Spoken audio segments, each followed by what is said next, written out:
You can visit Pity City, but you can't live there. So people, leave Pity City. Let's get it done.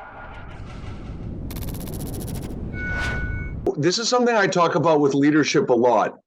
When people say, how can I stay motivated if I don't get a bonus? It implies from that CEO that the only way they're motivated is by getting a bonus. She really minimizes and invalidates their concern. How can we stay motivated if we're not going to get a bonus? What can we do? What can we do? She's throwing what you can't control under the bus and taking zero accountability for what the senior leadership team at that company could have controlled to mitigate the risk or reduce some of the financial distress. The most important thing we can do right now is focus on the things that we can control.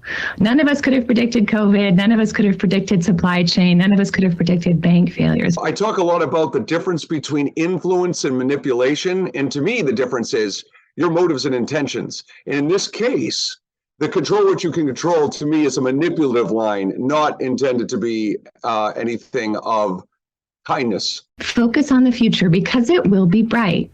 It's not good to be in a situation we're in today, but we're not going to be here forever. It is going to get better. The phrase, we're not going to be here forever. It's such a throwaway line. I talk a lot about this concept called the writing reflex. And the writing reflex has a couple of definitions, but for the purpose of this video, the writing reflex is making someone feel better, telling someone they don't have to worry. Like, it's okay, it's going to eventually get better.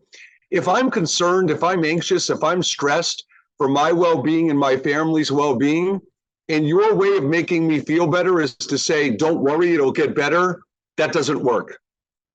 It's like and I'm a big sports guy. It's like a coach telling a high school kid in sports who's frustrated, shake it off.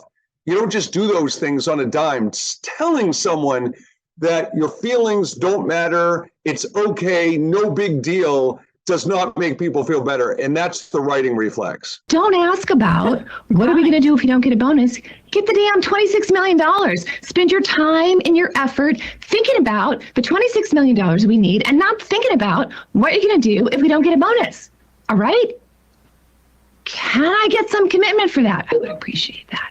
I had an old boss who said to me one time, you can visit Pity City, but you can't live there. So people, leave Pity City. Let's get it done. All I'm going to say is, if you watch that video, how insensitive the Pity City line is. I'm not going to comment on that. That's obvious.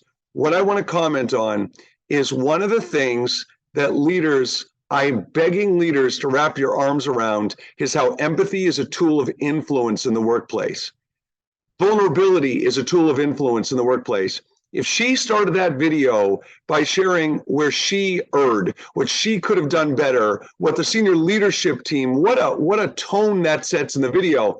And then she ends the video, so starts with vulnerability and accountability and ends with, I can only imagine how difficult this must be for everyone and how frustrating it might be. And we will continue to do everything we can to support you and get this company back on the right track. There's none of that. And so that empathy, accountability, vulnerable, and no writing reflex, those are the big takeaways to me.